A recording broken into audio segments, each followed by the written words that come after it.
జాతర మొదలెట్టండిరా. కన్న కన్న మొగాలి రాగుల్లో ఉన్న గంట గజ్జె కట్టి ఆడాలి రా చిన్న పెద్ద అంతా అమ్మవారి ఊరేగింపు అచ్చం కన్నుల పంట రంగరంగ వైభవంగా రంగులు జల్లాలంట అమ్మ డంగురు డంగురు డంగురుమా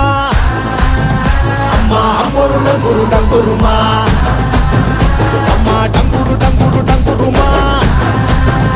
అమ్మ అమ్మోరు డంగురు డంగురుమా రంగులని కలిసినట్టే ఉంటాయి రాయప్పుడు ఎవడి రంగు ఏమిటంటే ఎవడు చెప్పగలడు